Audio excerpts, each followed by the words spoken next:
जय श्री कृष्णा। कथा प्रेमी सज्जनों, श्रीमद् भगवद गीता भगवान श्री कृष्ण के श्रीमुख से निकली हुई दिव्यवाणी है। हम सब मानव के लिए गुरुवाणी है, जिसका श्रवण मनन चिंतन करने से कल्याण ही होता है।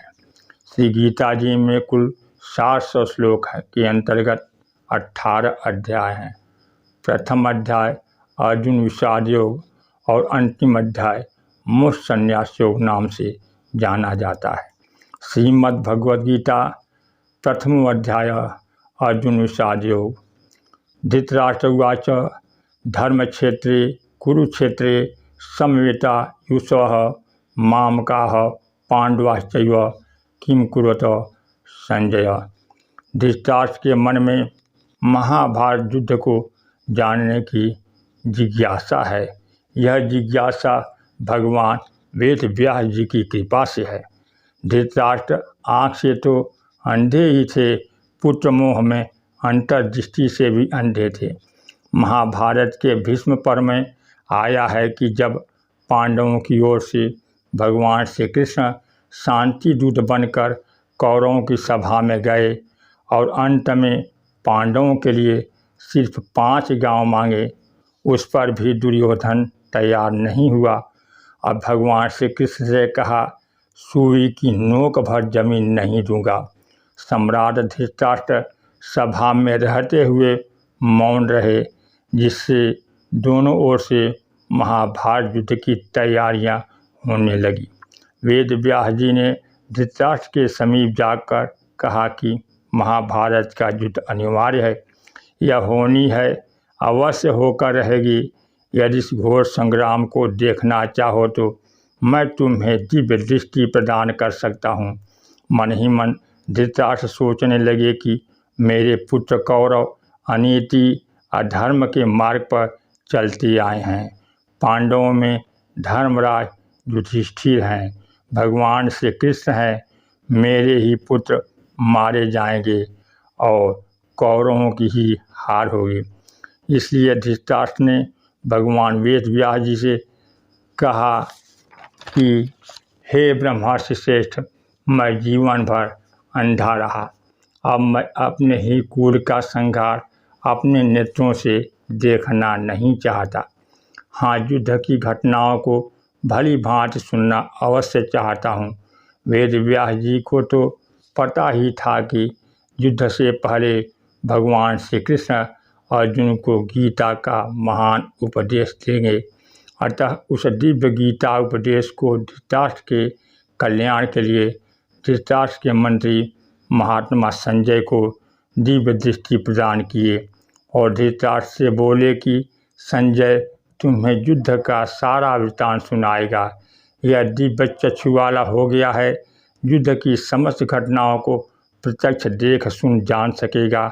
सामने या पीछे, दिन हो या रात, गुप्त या प्रकट, क्रिया रूप में परिणत, सैनिकों के मन में आई और आने वाली कोई भी बात इससे छिपी न रह सकेगी। भगवान वेद द्वारा प्रदत्त अलौकिक अनुकंपा के कारण ही धृतराष्ट्र संजय से पूछ रहे हैं कि हे संजय, धर्म भूमि कुरुक्षेत्र में एकत्रित मेरे और पांडु के सभी पुत्र क्या कर रहे हैं।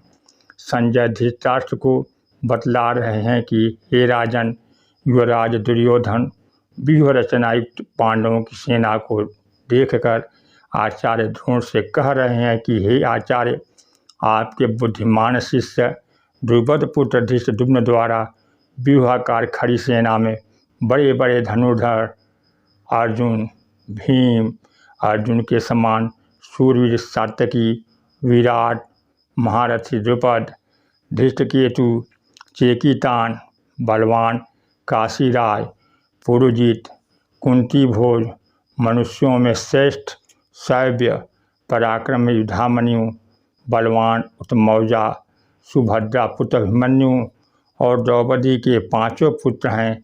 ये सभी महारथी हैं। अब अपने पक्ष का भी अवलोकन करके आचार्य द्रोण से आपके पुत्र दुर्योधन कह रहे हैं कि हे ब्राह्मण श्रेष्ठ, अपने पक्ष में भी जो प्रधान महारथी हैं उनमें आप द्रोणाचार्य, पितामह भीष्म, कर्ण, संग्राम विजयी कृपाचार्य, अश्वत्थामा, विकर्ण और सोमदत्त का पुत्र भूरिश्रवा है।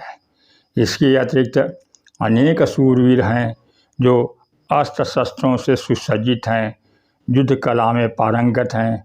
सब के सब अपने जान की बाजी लगाकर विजय से दिलवाने के लिए तैयार हैं। भीष्म पितामह द्वारा रक्षित हमारी सेना सब प्रकार से अजेय है, जो भीम द्वारा रक्षित पांडवों की छोटी सेना को सुगमता से हरा देने में सक्षम है। इसलिए हे सैनिकों, तुम सब अपनी अपने मोर्चों पर स्थित रहते हुए भीष्म पितामह की सब ओर से रक्षा करो। संजय धृतराष्ट्र से कहते हैं कि हे राजन, दुर्योधन के ऐसा कहते ही पितामह भीष्म ने दुर्योधन के हृदय में हर्ष उत्पन्न करते हुए सिंह की दहाड़ के समान गरज कर शंख बजाया। तत्पश्चात कौरव पक्ष से एक साथ कई शंख, नगारे, ढोल, मृदंग, तुरही, सिंगे बजने लगे, जिसकी ध्वनि बेमेल और भयावह है। हे राजन, अब पांडव पक्ष की ओर से सफ़ेद घोड़ों से युक्त उत्तम रथ में बैठे हुए श्री कृष्ण महाराज और अर्जुन ने अलौकिक शंख बजाए। श्री कृष्ण महाराज ने पांचजन्य नामक, अर्जुन ने देवदत्त नामक और भयानक कर्म वाले भीमसेन ने पौंड नामक महाशंख, कुंती पुत्र राजा युधिष्ठिर ने अनंत विजय और नकुल सहदेव ने सुघोष और मणिपुष्पक नामक शंख बजाया। उन सब के भयानक शंखनाद से चारों तरफ पृथ्वी गुंजायमान होकर कांपने लगी, जिससे आपके पक्ष कौरवों के हृदय शोक और डर से छलनी हो रहे हैं। हे राजन, दोनों तरफ से युद्ध का शंखनाद हो गया है। अब कपिध्वज से सुशोभित रथ में बैठे हुए अर्जुन, आप धृतराष्ट्र के संबंधियों को देखकर शस्त्र चलाने की बजाय धनुष उठाकर ऋषिकेश श्री कृष्ण महाराज से कह रहे हैं कि हे अच्युत, मेरे रथ को दोनों सेनाओं के बीच में खड़ा कीजिए, जिससे युद्ध के अभिलाषी विपक्षी योद्धाओं को भली भांति देख लूं कि कौन कौन राजे महाराजे योद्धा दुर्बुद्धि दुर्योधन की सेना में खड़े।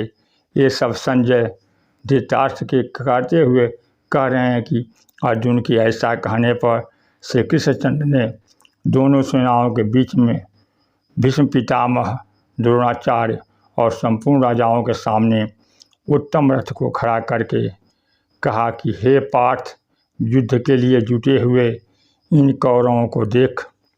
भगवान श्री कृष्ण के इतना कहने पर पृथापुत्र अर्जुन ने उन दोनों ही सेनाओं में स्थित ताऊ चाचों को, दादों परदादों को, गुरुओं को, मामाओं को, भाइयों को, पुत्रों को, पौत्रों को, मित्रों को, ससुरों को और अपने भाई बंधुओं को देखा। उन सब को देखकर कुंती पुत्र अर्जुन अत्यंत करुणा से भरकर शोक करते हुए श्री कृष्ण से बोले, हे मधुसूदन, युद्ध के अभिलाषी स्वजन समुदाय को देखकर मेरे अंग शिथिल हुए जा रहे हैं, मुख सूखता जा रहा है, शरीर में कंपन एवं रोमांच हो रहा है, हाथ से गांडीव धनुष गिर रहा है, त्वचा भी बहुत जल रहा है, मेरा मन भ्रमित, विवेक शिथिल हो रहा है, मैं खड़ा होने में समर्थ महसूस नहीं कर रहा हूँ। हे केशव, मैं लक्षणों को भी हर दशा से विपरीत महसूस कर रहा हूँ और युद्ध में स्वजन समुदाय को मारकर कल्याण भी नहीं देखता। हे कृष्ण, मैं न तो विजय चाहता हूँ और न राज्य तथा सुखों को ही नहीं चाहता।